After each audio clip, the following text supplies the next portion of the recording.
For over a century, General Electric wasn't just another company, it was America.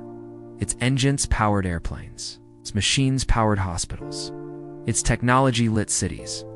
And at one point, it was the most valuable company on Earth. People believed General Electric could do anything. But behind the success, inside the boardroom, a different story was beginning. One decision after another slowly changed the company, not overnight, not in a single year, but over decades, until one day. The empire built by Thomas Edison had lost more than $165 billion in value. And one of the greatest companies in history simply disappeared. This is the story of how General Electric destroyed itself. But to understand how an empire fell, we first need to understand how it became an empire in the first place. General Electric was born in 1892. Its roots traced back to one of history's greatest inventors, Thomas Edison. Electricity was changing the world. General Electric was helping lead that change. The company built light bulbs, power stations, and locomotives. They developed medical equipment, jet engines, and technologies that transformed everyday life. As America grew, General Electric grew with it. By the middle of the 20th century, GE wasn't simply making products. It was building the country's future. Its equipment powered factories. Its engines flew millions of passengers around the world. Its scanners helped doctors save lives. Its technology reached almost every industry imaginable. The GE logo became a symbol of innovation, reliability, and American engineering. Then came a leader who promised something even bigger. It's not better products. It's not better engineering. It's something much more exciting. Faster growth, higher profits, and a company that would become bigger than anyone thought possible. For a while, it looked like he was right. In 1981, a new CEO took control of General Electric. His name was Jack Welch. He wasn't interested in running GE the old way. He believed every business inside the company had to follow one simple rule. It had to be number one or number two in its industry. If it wasn't, GE would fix it, sell it, or shut it down. The strategy was ruthless. Thousands of employees lost their jobs. Factories were closed. Entire divisions disappeared. Many people criticized Jack Welch's methods, but Wall Street loved them. Profits climbed. The company's stock price kept rising. Investors called him one of the greatest CEOs in history. By the late 1990s, General Electric had become the most valuable company in America. Its market value reached more than $600 billion. It seemed unstoppable. But while everyone was celebrating, something inside General Electric was quietly changing.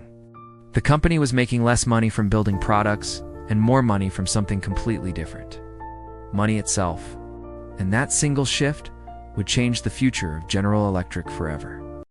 For most of its history, General Electric made money by building things: jet engines, power turbines, and medical equipment. Products that people could see, touch, and trust. But under Jack Welch, another part of the company was growing much faster. It was called GE Capital. Instead of making machines, GE Capital made loans. It financed airplanes, factories, office buildings, cars, and even credit cards. At first, it looked like a brilliant idea. Unlike factories, lending money could generate huge profits much faster. Year after year, GE Capital became bigger and more profitable. Soon, it wasn't supporting General Electric anymore. It was becoming the heart of the entire company. By the early 2000s, GE Capital was generating nearly half of General Electric's total profits. Wall Street loved the numbers. Investors kept buying the stock. Everything looked stronger than ever. But beneath those record profits, General Electric had quietly transformed itself. It was no longer just one of the world's greatest engineering companies. It had become one of the world's biggest financial companies. And almost nobody realized how dangerous that transformation would become. For years, General Electric looked unstoppable. Its stock price was strong, its profits were growing, and GE Capital kept making billions of dollars. Then came 2008, the global financial crisis. Banks around the world began to fail. Credit markets froze. Companies that depended on borrowing money suddenly couldn't get it. And that's when investors discovered something shocking. General Electric wasn't just an industrial company anymore. It depended heavily on its financial business. GE Capital had borrowed enormous amounts of money to fund its lending operations. Its confidence disappeared, that business model started to collapse. Investors panicked. Company's stock price fell sharply. For the first time in decades, people questioned whether General Electric was actually safe. The company that once symbolized American strength was suddenly fighting for survival. To calm investors, General Electric took an extraordinary step. It raised billions of dollars from outside investors. It also received government support through emergency financial programs created during the crisis. The immediate disaster was avoided. But something inside General Electric had changed forever. The company's greatest strength, its massive financial empire, had become its greatest weakness. And the boardroom faced a problem that couldn't be solved with another loan. The financial crisis eventually passed. General Electric never truly recovered. The company had survived, yet it was carrying a problem that became harder to ignore every year: debt. At the same time, some of GE's traditional businesses were also struggling. Demand for large power turbines slowed. Competition increased. Profits became harder to find. Then, in 2017, a new CEO arrived: John Flannery. He took one look at the company's finances, realized how serious the situation had become. General Electric announced billions of dollars in unexpected charges. Then came another shock. The company cut its dividend. For more than a century, GE had rewarded shareholders with reliable dividend payments. Many investors believed that would never change. They were wrong. Confidence disappeared almost overnight. The stock price kept falling. Analysts began asking a question that once sounded impossible. Had General Electric become too big, too complicated, and too slow to save? The empire that once seemed untouchable was now fighting to survive. And soon, the boardroom would make the biggest decision in the company's modern history. In 2018, General Electric made another change. The board appointed a new CEO, Larry Culp. He became the first outsider ever to lead the company. His mission wasn't to make General Electric bigger. It was to save what was left.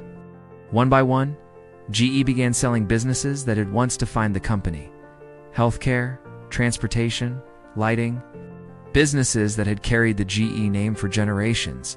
The company also continued shrinking GE capital. The financial empire that had once driven record profits was slowly dismantled. But Larry Culp understood something the previous boardrooms had refused to accept. General Electric had become too large, too complicated, too difficult to manage. Keeping everything together was no longer a strength. It was the problem. Then came the announcement that shocked the business world. General Electric would split itself into separate companies. After more than 130 years, the empire would come to an end. On April 2, 2024, General Electric officially completed its historic breakup. The company became three independent businesses: GE Aerospace, GE Healthcare, and GE Vernova. The name General Electric still existed, but the empire built over more than a century was gone. The company that once believed it could do everything had finally admitted it couldn't. But the biggest lesson wasn't about breaking apart. It was about the decision that made breaking apart necessary. General Electric didn't disappear because it stopped building great products. Its engineers were still among the best in the world.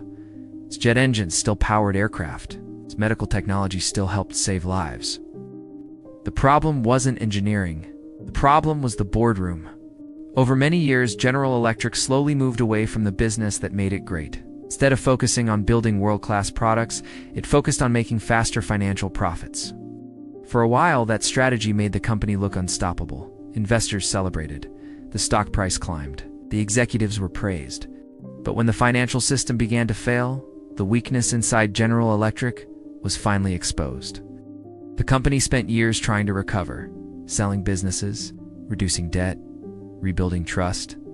In the end, the empire survived only by becoming something completely different. Today, General Electric no longer exists as the giant industrial empire that once dominated America. Its legacy now lives on through separate companies, each focused on doing one thing well. Sometimes the biggest mistake a company can make is believing it can do everything. Because growth without focus can quietly become the beginning of collapse. Thank you for watching Boardroom Files.